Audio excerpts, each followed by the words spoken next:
Hey everyone, and welcome to another episode of Unboxed.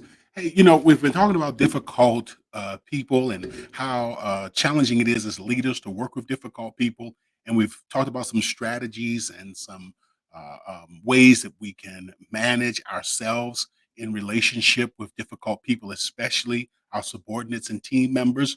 But I want to throw out something today as we kind of taper off of this discussion. I want to ask the $1 million question, which is what if you are the difficult person? We talk about others, but what if you are the difficult person? I think this is a question that we really need to ask. Let's unbox the answer to this. Stick around. I'm Dr. Robert Davis, family life educator and relationship coach, and welcome to Unboxed, a frank and straightforward conversation about relationships. We're going to talk about family, church, workplace, and all other types of relationships.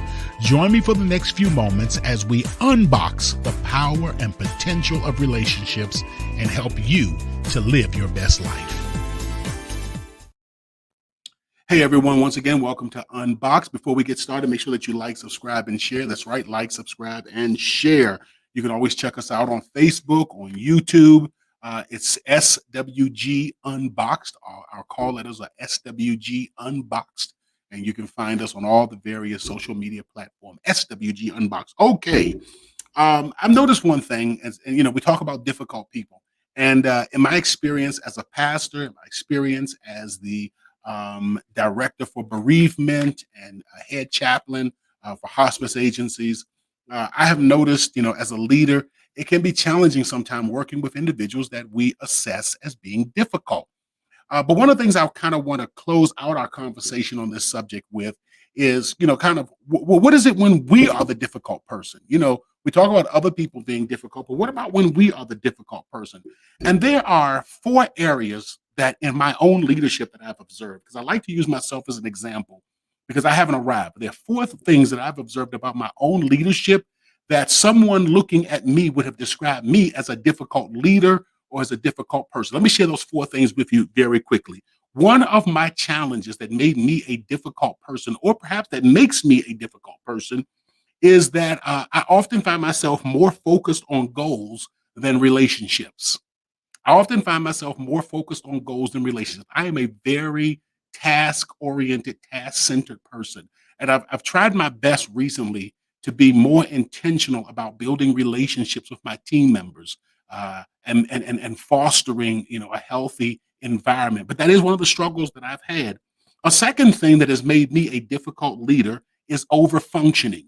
And I've told you what overfunctioning is: doing for others what they could and should do for themselves.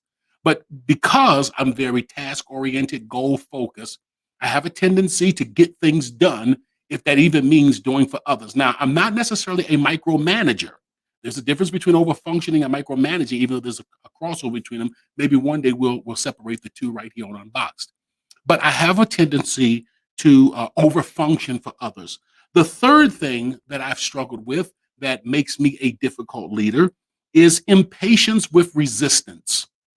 When people are resistant, when people don't want to follow the program, when we have agreed upon the direction that we're going, or at least I have shared the direction I believe that we should go, and there's just pushback for pushback's sake, man, that just really gets underneath my skin. And I have a difficult time dealing with that. I've in the past pushed away, distance, cut off, all of that stuff, because it's very difficult for me. The fifth thing that I have struggled with as a leader, the fifth thing I've struggled with lead is impatience with interpersonal vision casting. Impatience with interpersonal vision casting. That's number four. Impatience with interpersonal vision casting. Now, what does that mean? That means that I have struggled with doing vision casting when I have to do it one to one.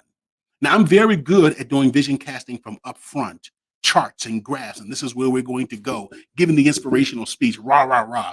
But reality, great leaders know how to work with people on a one-to-one basis and to share with their team members, both corporately and individually, where we're going and the benefit of us getting there. And that's one of the things I've struggled with for years is taking the hard time. I'm just impatient. I shouldn't have to do this. You should already know. We've already talked about this. We voted on this. Why are we still dealing with this? Let's move forward. That interpersonal vision casting. These are the things that have made me a difficult leader. And one of the things that has been frustrating in the majority of my leadership is that most of the leadership mentors that I've had and most of the leadership programs and seminars and workshops and trainings that I have attended have focused on helping me to manage people and helping me to get people to go along with what I am proposing. And I'll be honest with you, even when I would sit in these meetings, I often felt that it was more about manipulating people than actually being an authentic leader. That's why at Unboxed, and as I began to study what makes an authentic leader and became familiar with Bowen's family's system theory, I said, man, that's what I've been looking for. It's not about trying to manipulate, to drive, to govern. There was a saying that they used to say when I first came into pastoring: if you can't master them, you can't pastor them. That's not what it's really about. The better way of the saying is if you can't master yourself, then you can't pastor the people. How about that one? If you can't master yourself, then you can't pastor the people. If you can't master yourself, then you cannot lead the people. And so I always felt that frustration within that. And one of the things that was never, and perhaps there are some leadership workshops and stuff that deal with this, but one of the things I saw missing that I think is so important, and I want to share it with you today, and that is turning the mirror and saying, rather than this person being difficult because they won't buy into my vision, or rather than this person being difficult because they're not necessarily doing their job and I'm having to do it for them, or this person being difficult because I'm having to meet with them one-on-one to do the vision casting and to share with them the direction that we're going, rather than this person being difficult because they are resistant to the change, etc. How about I turn the mirror and say, how am I being difficult? Where am I rubbing people wrong? What am I doing that's creating an atmosphere and an environment that individuals are not willing to move forward? Let's put it on me. Where am I the one that's being difficult? Because it's easy to identify what others are doing. It's very difficult sometimes to identify the part that we play. Let me say this. This is Leadership 101.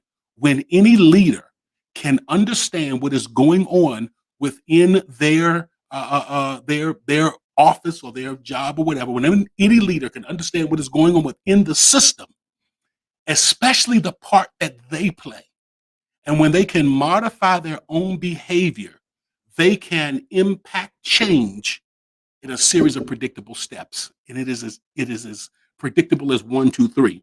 So the question that I want to leave you with, and this is the one I want you to think about, is this: how do you want to be treated when you're the difficult person? So how would you want someone to treat you when you really don't understand what the vision is and you're really just not buying, you're not feeling it? How do you want someone to treat you when there's a lot of changes being made and you're not understanding what these changes are being made for? How do you want people to treat you when you are unable to complete a task because it's just not your skill set, or you're just not really understanding what is expected of you? How do you want people to treat you? So the $1,000,000 question is, how do you want to be treated when you're the difficult person? And if you think about that, then apply that to how you treat others. I know the golden rule applies so well. Jesus, the greatest leader that ever walked the earth, said very simply, do unto others as you would have them to do unto you. That is why I enjoy so much working with our executives and directors peer support group. I love working with our pastors peer support group. And so I'm going to leave you today with a little quick advertisement about our peer support group. It's for executive and directors, but it's also for pastors. We have one that is just for pastors. Please check out our website and learn more about it. Until the next time, I look forward to seeing you. Have a great day.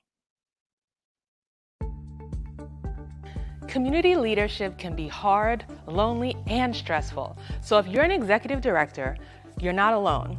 UnBoxed offers a dynamic peer support group where executive directors can share their hopes, questions, fears, and expertise in a safe, confidential space. For more information about our executive directors support group, email us or visit our UnBoxed website.